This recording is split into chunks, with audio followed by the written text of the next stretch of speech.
Good morning વિદ્યાર્થીઓ. તો મારું નામ મિલન છે. એ તો લગભગ બધાને ખબર હશે જે આપણી સ્કૂલમાં હશે, પણ કદાચ આ બીજી સ્કૂલના વિદ્યાર્થી જોતા હશે તો બી સારી વસ્તુ છે. હવે વાત એવી છે કે અત્યારે કોરોના વાયરસ એ રીતનો ફેલાઈ રહ્યો છે કે મને નથી લાગતું કે જૂન પહેલા સ્કૂલ ચાલુ થાય અને ટ્યુશન્સ પણ જૂન પહેલા ચાલુ ન થાય. હું તો માનીશ ત્યાં સુધી જુલાઈમાં કદાચ સ્ટાર્ટ થશે, જે હિસાબે આપણા અમદાવાદમાં ફેલાઈ રહ્યું છે. તો તમે એ વસ્તુ જુઓ કે જો ગયા વર્ષે બધા ટ્યુશન ક્લાસીસમાં એપ્રિલમાં કોર્સ ચાલુ થઈ ગયો હતો ટ્યુશનનો 10મા ધોરણમાં, છતાં પણ બધાને દોઢ મહિના જ વધ્યો હતો રિવિઝન માટે. તો શું આ વખતે આપણે જુલાઈમાં સ્ટાર્ટ કરશું તો રિવિઝન માટેનો કોઈ ટાઈમ બચશે નહીં, અથવા અમુક ચેપ્ટર્સ ઝડપથી ચલાવી દેવા પડશે કે ગમે તેમ ચલાવી દેવા પડશે, જે મારા કિસ્સામાં આવતું નથી. તો હું તમને એક એક કરીને અમુક ઓનલાઈન વિડીયોઝ આપીશ કે થોડા સમય પછી તમને આપતો જઈશ, જે આપણી સ્કૂલના વિદ્યાર્થી તો બધા ખબર જ હશે. તો હું તમને થોડી વિડીયોઝ આપીશ અથવા એક ચેપ્ટર. તો એક ચેપ્ટરની 4-5 વિડીયો છે 20-20 મિનિટની, એ તમારે જોવાની. અને પ્લસ જો કંઈ એમાં તમારે કન્ફ્યુઝન હોય કે કંઈ તકલીફ હોય, કંઈ બી વસ્તુ હોય, તો એ તમારે જે નીચે યુટ્યુબમાં કોમેન્ટમાં બોક્સ હશે એમાં તમારે લખી દેવાનું, અથવા હું તમને હમણાં છેલ્લે વિડીયોના એન્ડમાં મારો પર્સનલ નંબર આપું છું, એ નંબર ઉપર ફોન કરવાનો અને પૂછો કે શું તમને તકલીફ પડી અથવા કઈ વસ્તુ ખબર ના પડી, અને શું હું આ પહેલી વાર વિડીયો બનાવી રહ્યો છું, મતલબ કદી આ રીતે વિડીયો ઓનલાઈન લેક્ચર્સ લીધા નથી, તો મને પણ ખબર નથી કે કઈ રીતે વિડીયો બનાવવા. તો કદાચ મારાથી કંઈ ભૂલ થઈ જાય તો થોડુંક માફ કરજો, અને કંઈ ભૂલ હોય તો મને ફોન કરીને કહી દેજો કે સર તમારાથી આ ભૂલ થઈ, બરાબર. તો ચેપ્ટર આપણે પહેલું ચાલુ કરીએ વિજ્ઞાનનું, સાયન્સનું, રાસાયણિક પ્રક્રિયા અને સંયોજનો. તો આ તમારા બોર્ડની પરીક્ષામાં બહુ મહત્વનું ચેપ્ટર છે. કેમ કે આ ચેપ્ટરમાંથી આમ લખેલું એવું છે કે 5 થી 6 માર્ક્સ પૂછાય છે. પણ ગઈ બોર્ડની પરીક્ષામાં જો હું વિભાગ A, B, C, D ચારે વિભાગની ગણતરી કરું તો આ ચેપ્ટર લગભગ 8 માર્ક્સમાં પૂછાય, જે બ્લુપ્રિન્ટ પ્રમાણે હતું નહીં. મતલબ આ ચેપ્ટરનું થોડું મહત્વ વધારે લીધું અને પાછળના કોઈ જે અમુક 10મા અને 11મા ચેપ્ટરનું મહત્વ થોડું ઓછું કર્યું કે જેના 9 માર્ક્સ હતા, જેના 5 માર્ક્સ કરી દીધા હતા.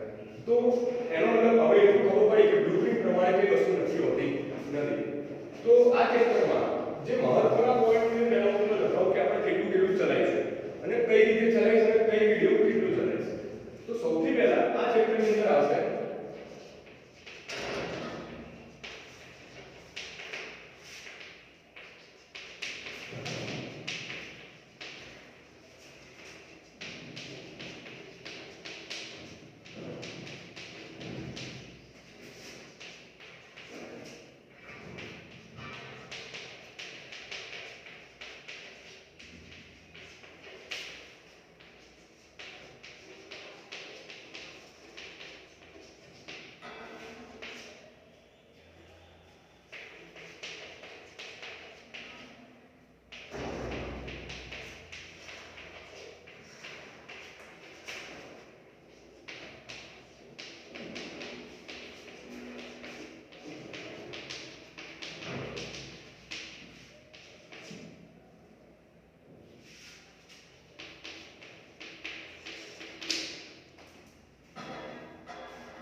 તો આટલા મોટા મહત્વના ચેપ્ટરમાં પ્લસ બીજા 2-3 મુદ્દા છે જે હું તમને ચેપ્ટરના એન્ડમાં થોડા શીખવાડીશ. તો આ જે ચેપ્ટર છે એમાં જે સૌથી મહત્વની વસ્તુ જે 4 પ્રક્રિયા છે એ જ્યારે આવશે ત્યારે હું તમને ડિટેલમાં સમજાવીશ. તો આ ચેપ્ટરમાં હું સૌથી પહેલા સ્ટાર્ટ કરીશ એક આ વસ્તુ, અને આ જે રાસાયણિક પ્રક્રિયાનું જે સંતુલન છે એને આપણે સૌથી એન્ડમાં ચલાવીશું. કેમ કશું મહત્વ નથી, પ્લસ એ થોડી હાર્ડ વસ્તુ છે, જે હું તમને સૌથી વિડિયો જે બધી 4-5 વિડિયો જે બને છે એના એન્ડમાં સૌથી શીખવાડીશ. તો આ વસ્તુ સૌથી એન્ડમાં, તો આજે જેટલું ચાલશે એ આ ચાલશે, અને આ પ્રક્રિયામાંથી ખાલી એક ચાલે છે તમને સંયોગીકરણ પ્રક્રિયા. બરાબર. તો સૌથી પહેલા આપણે વાત કરીએ, મારા અક્ષર થોડા ખરાબ છે તો તમને બધાને ખબર, એમાં કોઈ નવી વસ્તુ નથી, પણ લોકડાઉનના લીધે લખ્યું નથી તો વધારે ખરાબ થઈ ગયા.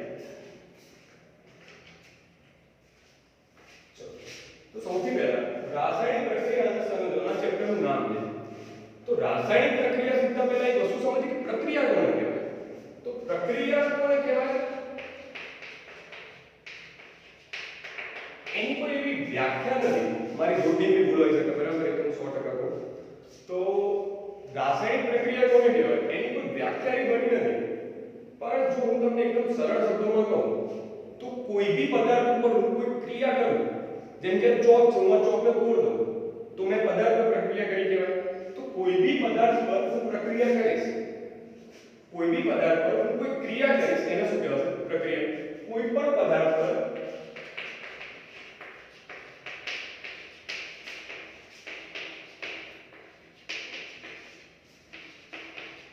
થતી ક્રિયા, એને શું કહેવાય, પ્રક્રિયા. હવે પ્રક્રિયાને વિશ્વમાં બે ભાગમાં વહેંચવામાં આવી. પ્રક્રિયાને વિશ્વમાં બે ભાગમાં વહેંચવામાં આવી. પહેલું છે રાસાયણિક પ્રક્રિયા અને સેકન્ડ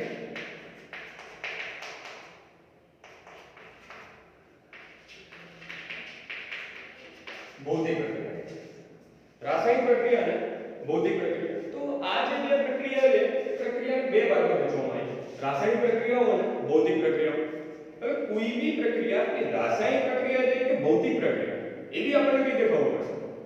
તો એના માટેની એક શોર્ટકટ ટ્રીક હું તમને કહું છું કે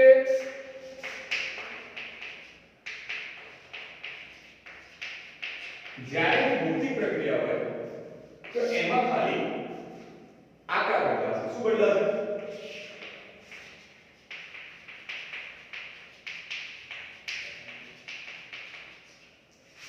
અને જ્યારે રાસાયણિક પ્રક્રિયા છે, ધ્યાનથી સાંભળો, જ્યારે રાસાયણિક પ્રક્રિયા છે એમાં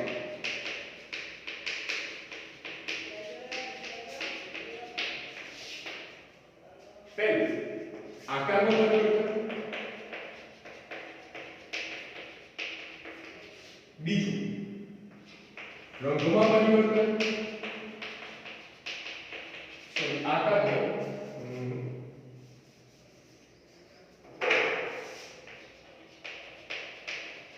અવસ્થા. અવસ્થા એટલે ઘન અવસ્થા, પ્રવાહી અવસ્થા, વાયુ અવસ્થા. અવસ્થામાં પરિવર્તન એટલે ઘન અવસ્થામાંથી વાયુ અવસ્થામાં જતું રહે. ઉદાહરણ તરીકે બરફ છે, એ બરફને હું ગરમ કરીશ તો પહેલા બરફ કઈ અવસ્થામાં હતો? બરફ કઈ અવસ્થામાં હતો? તો ઘન અવસ્થામાં હતો. એને મેં ગરમ કર્યું તો હવે કઈ અવસ્થામાં આવી ગયું? પ્રવાહી અવસ્થામાં આવી ગયું. તો એને બરફ ઉપર પ્રક્રિયા કરી તો એનો મતલબ અવસ્થામાં પરિવર્તન આવ્યું. તો એ કેવી પ્રક્રિયા કહેવાશે? રાસાયણિક પ્રક્રિયા કહેવાશે. और રંગમાં પરિવર્તન, તો રંગમાં પરિવર્તન એ બી તમને કઈ કઈ ગયો પ્રક્રિયામાં. ત્રીજી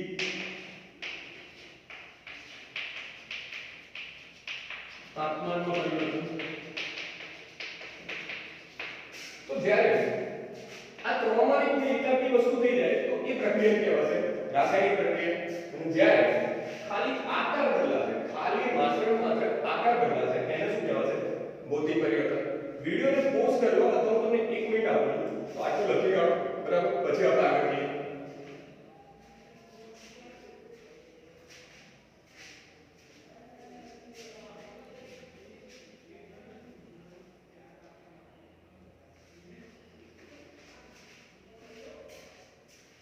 ચલો વિડિયો પોઝ કરી લખી કાઢો, હું બોલું છું. તો હવે તમે મને કહેજો કે હું તમને એકાદ બે ઉદાહરણ આપીશું, ભૌતિક પ્રક્રિયા કે રાસાયણિક પ્રક્રિયા, એ મને કહેજો.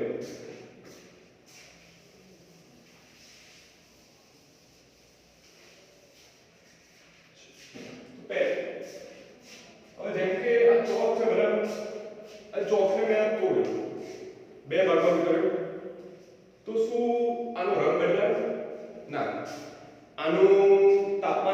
કે પહેલા તો 20 ડિગ્રીનો હતો પછી ગરમ થઈને 40 ના, આનું શું બદલાયું? આકાર બદલાયો. તો આ જે આકાર બદલાયો એવા પરિવર્તન આપણે શું કઈ પ્રક્રિયા કીધી હતી? ભૌતિક પ્રક્રિયા. હવે એકાદ એક પ્રક્રિયા છે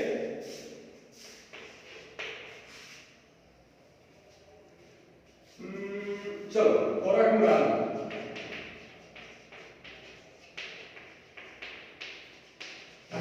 કેવો પ્રકારની પ્રક્રિયા હશે? તમે જાતે કહો. ખોરાકનું રાંધવું કેવો પ્રકારની પ્રક્રિયા હશે? તો કે જ્યારે તમે ખોરાકનો રાંધો છો તો કોઈ બી ધારો કે ઉદાહરણ તરીકે સ્ટાર્ટિંગમાં જે ફુલાવર હશે એને તમે તાપમાન ચેક કર્યું તો ફુલાવર ઠંડુ હોય છે. પછી તમે રાંધશો તો ફુલાવરનો રંગ બદલાશે. હા, રંગ બદલાશે, તાપમાન બી બદલાશે. તો એ પ્રક્રિયાને કે ખોરાકના રાંધણ પ્રક્રિયા કેવી કહેવાશે? રાસાયણિક પ્રક્રિયા. બીજું એક ઉદાહરણ છે જે રોજિંદી જિંદગીનું. હમણાં રાસાયણિક પ્રક્રિયાનું ઉદાહરણ તમને ચલાવીશ પણ એ હશે રાસાયણિક પ્રક્રિયા. જ્યારે આ હશે તમારા રોજિંદા જીવનના રાસાયણિક પ્રક્રિયાના ઉદાહરણ. તો બીજું એકાદું લઈએ આપણે લોખંડ પર કાટ લાગો. લોખંડ પર શું લાગો? કાટ લાગો. તો તમે જો કોઈ બી એકાદું લોખંડ હશે, બરાબર, મારી અત્યારે જોડે અહીંયા છે નહીં પણ લોખંડ, તો તમને ખબર હોય કે લોખંડ જે હોય છે એના ઉપર કાટ જ્યારે લાગે ત્યારે એનો રંગ બદલાઈ જાય છે.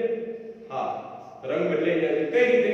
તો જે પહેલા લોખંડનો જે બ્લેક કલર હતો, રાખોડી કલર કે જે બી કલર હતો એનો લાલાશ પડતો રંગ થઈ જશે. હા, તો જો રંગમાં પરિવર્તન આવ્યું તો એનો મતલબ લોખંડ પર કાટ લાગવો પણ કેવી પ્રક્રિયા કહેવાશે? રાસાયણિક પ્રક્રિયા કહેવાશે. ત્રીજું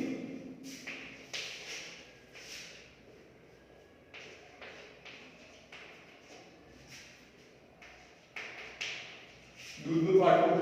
આ બે પ્રકારની રાસાયણિક પ્રક્રિયા છે. તમે સિમ્પલ વિચારો કે દૂધ જ્યારે તમે લાવો છો અને જ્યારે દૂધ ફાટી જાય છે કઈક ફરક દેખાય છે? રંગમાં પરિવર્તન આવ્યું, અવસ્થા સહેજ બદલાશે. કે દૂધ જ્યારે હતું ત્યારે કમ્પ્લીટ પ્રવાહી સ્વરૂપમાં હતું, જ્યારે દૂધ ફાટશે ત્યારે એની અંદર એ બની જશે કેવું સ્વરૂપ? દ્રાવણ સ્વરૂપ બની જશે. તો એનો મતલબ દૂધ ફાટ્યું અવસ્થા પણ બદલે, પ્રવાહીથી દ્રાવણ. તો એને કઈ પ્રકારની પ્રક્રિયા કહેવાશે? રાસાયણિક પ્રક્રિયા કહેવાશે. ચોથું એક જ ઉદાહરણ લઈએ તો દૂધમાંથી દહીં બનવું.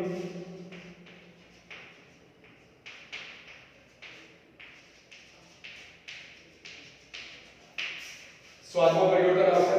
હા, કે પહેલા દૂધ અલગ હતું પછી એનો સ્વાદ બદલાઈ ગયો. ચોકનો તોડું તો ચોક પહેલા જે સ્વાદ હતો એ જ સ્વાદ ચોક તોડ્યા પછી બે જ સ્વાદ આવશે. તો એને ભૌતિક પ્રક્રિયા કહેવાશે. જ્યારે દૂધમાંથી દહીં બન્યું સ્વાદ બદલાયો. હા, અવસ્થા દૂધ પ્રવાહી હતું, જ્યારે દહીં દ્રાવણ. કયા પ્રકારનું દ્રાવણ? ઇમલ્શન. ધોરણ 9. ભાઈ આ જે ચેપ્ટર ચાલુ કરું છું એમાં મને એવું લાગે છે કે તમારા લોકોએ સૌથી પહેલા જેને નથી ભાવતું એ લોકોએ 1 થી 20 પરમાણુ ક્રમાંક અને તેના તત્વના નામ અને એ તત્વની સંજ્ઞા આટલું તમારે દરેક મોઢે કરવાનું. અને ઇલેક્ટ્રોન રચના જો આટલું મોઢે નહીં હોય ચેપ્ટર તમે વાંચતા નહીં તો જોતા નહીં, કારણ કે એ તમારે પતી જાય પછી આ ચેપ્ટર જોજો. બરાબર? કારણ કે એના વગર મને નથી લાગતું કે આવો સ્કોર ની ખબર પડશે. બરાબર? આગળ તો દૂધમાંથી દહીં બનવું. પછી બીજી એકાદી કોઈ પ્રક્રિયા લઈ લો, ખોરાકનું પાચન. બરાબર? કયું? ખોરાકનું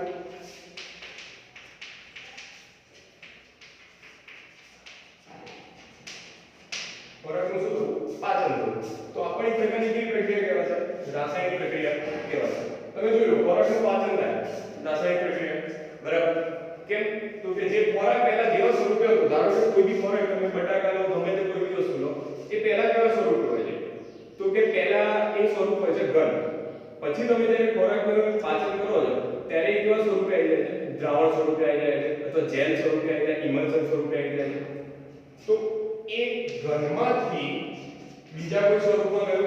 હા, ખોરાકનું પાચન થાય ત્યારે તાપમાન બી બદલાશે, રંગ બી બદલાશે. એ કઈ રીતે બદલાશે હું તમને ચેપ્ટર જ્યારે છઠ્ઠું ચેપ્ટર આવશે ત્યારે હું ડિટેલમાં કહીશ. અત્યારે એ સમજી લો કે ખોરાકનું પાચન થવું એ બી કેવી પ્રક્રિયા છે? રાસાયણિક પ્રક્રિયા. તો આ જેટલા બી છે એ બધા શેના ઉદાહરણ છે? રાસાયણિક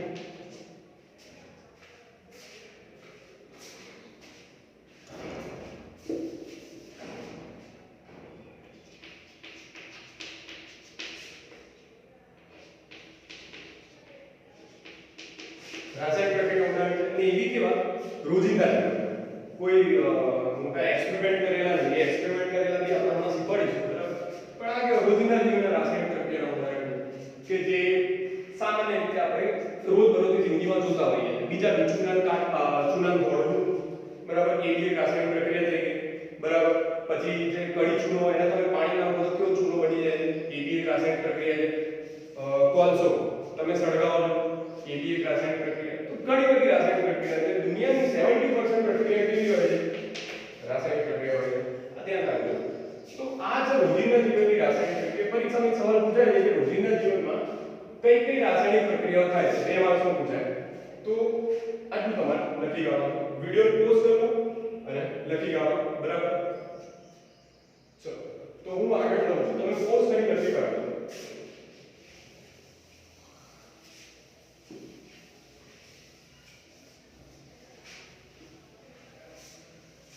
હવે થોડા વૈજ્ઞાનિક ઉદાહરણ લઈએ. વૈજ્ઞાનિક ઉદાહરણ એટલે કે જેમાં થોડા તત્વો ઉમેરાય રોજિંદા જીવન માટે. ચલો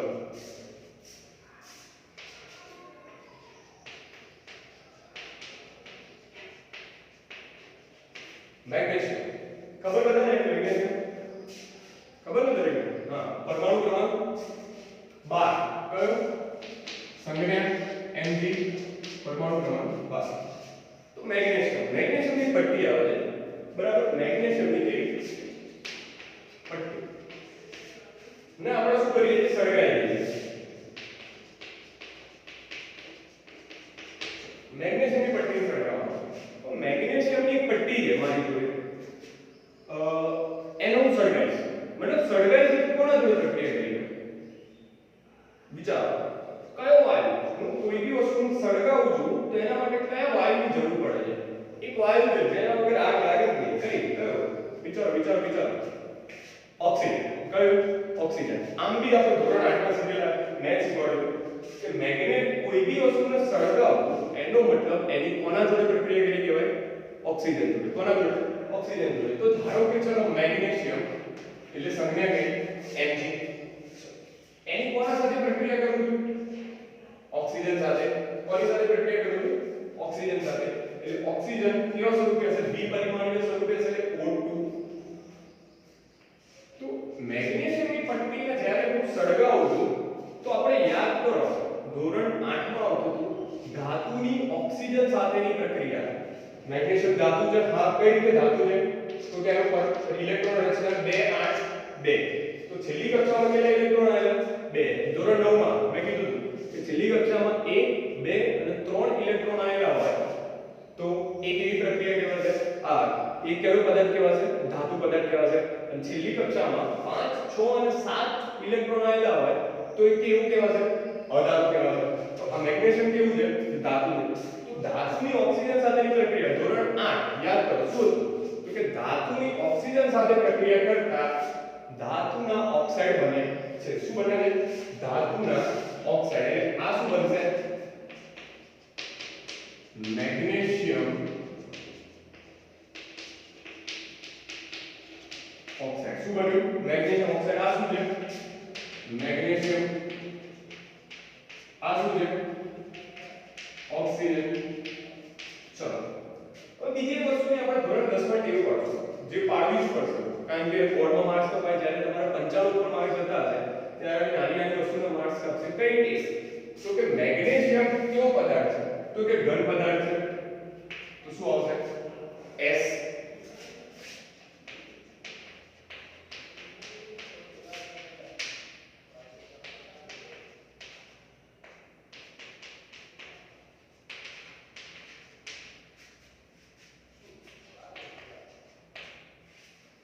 पंगाई चालू नहीं करे आवाज ना निकले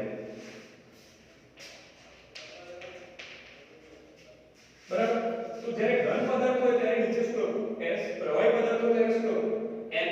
વાયુ પદાર્થ હોય ત્યારે શું લખું? G. અને એક ચોથી અવસ્થા છે દ્રાવણ. દ્રાવણ એટલે કોઈ બે વસ્તુ મિશ્રિત કરવી, જેમ કે ખાંડ અને પાણી. ખાંડ અને પાણી. તો ખાંડને જ્યારે પાણી નાખીશું એને શું કહેવાશે? ખાંડનું દ્રાવણ. ના તો એને ખાંડ કહેવાશે ના તો એને પાણી કહેવાશે. તો એનું શું કહેવાશે? ખાંડનું દ્રાવણ. એ ધોરણ 9 માં આપણે ચર્ચા થઈ ગઈ હતી, આખો એક ચેપ્ટર આવ્યો છે બરાબર. તો દ્રાવણની સંજ્ઞા આવશે A Q. શું આવશે?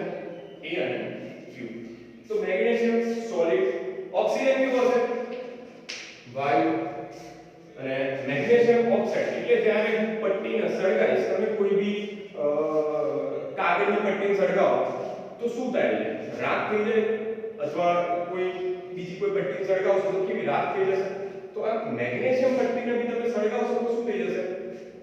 રાખ બની જશે. તો રાખ બી કેવું હોય છે? ઘન પદાર્થ હોય છે. તો અહીંયા શું આવશે? સોલિડ. આગળ હવે મેગ્નેશિયમની પટ્ટીને સળગાવ્યું એ રાસાયણિક પ્રક્રિયા કઈ રીતે થઈ? આમાં કે એવું બતાવ્યું મેં કે તાપમાન બદલાયું ના. ચલો બીજી વસ્તુ જો ગરમ કરતા હોય અહીંયા સંજ્ઞા ત્રિકોણ લખવી તો ખબર છે, મેં તમને આટલું લખી દીધું બરાબર. આગળ તો મેગ્નેશિયમની પટ્ટીનો રંગ હોય છે, ખાસ યાદ રાખજો, કાળો. કેવા રંગની પટ્ટી હોય છે? કાળા રંગની. જ્યારે હું એને સળગાઈશ ત્યારે જે સળગતા પછી જે રાખ મળશે એનો રંગ કેવો થઈ ગયો હશે? રાખોડી રંગ થઈ ગયો હશે, અથવા આછો કાળો, અથવા જે તમે રાખોડી રંગ કહો તો રંગ કાળામાંથી રંગ કેવો થઈ ગયો? રાખોડી થઈ ગયો. આમ અવસ્થા નથી બદલાઈ. તમે જોઈ લો મેગ્નેશિયમ બી ઘન હતું, આ બી ઘન હતું, અવસ્થા નથી બદલાઈ, પણ બદલાયું છે રંગ. તો જો રંગ બદલાયો તો એનો મતલબ આ પ્રક્રિયા કેવી કહેવાશે? રાખોડી. મેગ્નેશિયમની પટ્ટી વિશે હું થોડું બીજી એક સમજણ આપી દઉં. તમને લાગે છે મેગ્નેશિયમ પટ્ટી શું લોખંડનો સળિયા તો સળગી જાય, રાખ થોડી બને? ના, મેગ્નેશિયમની પટ્ટી રાખ બની જશે. પેલું કયું પિક્ચર છે એમાં એક ડાયલોગ છે કે જબ રામ નામ કા રાગ લગે તબ પાણી में भी आग लगे. तो શું પાણી તો भी આગ લાગતી હશે? તો પાણીમાં આગ લાગે. કઈ રીતે લાગે? તો આ જે મેગ્નેશિયમની પટ્ટી છે એને તમે પાણીની અંદર થી લઈ જશો અને સળગાવશો તો બી મેગ્નેશિયમની પટ્ટીને આગ લાગશે. કારણ કે મેગ્નેશિયમ ખૂબ જ સક્રિય છે. તમે પાણીની અંદર લઈ જશો, પાણી બરફની અંદર બી લઈ જશો તોય તમે સળગાવશો તો આગ લાગશે બરાબર. જ્યારે પાણી અંદર આ કાગળને સળગાવ ના લાગે. મેગ્નેશિયમની પટ્ટીની ખાસિયત એ છે કે તમે પાણી બી લઈ જશો અને સળગાવશો તો બી આગ લાગશે. મેગ્નેશિયમ એક સક્રિયતા આગળ આવશે બરાબર. તો આ એક મેગ્નેશિયમની પટ્ટી સળગાઈ એ પણ એક પ્રકારની કેવી પ્રક્રિયા કહેવાશે? રાસાયણિક પ્રક્રિયા કહેવાશે. તો આટલું એક લખી કાઢો તમે બરાબર. વિડિયો પોસ્ટ કરો.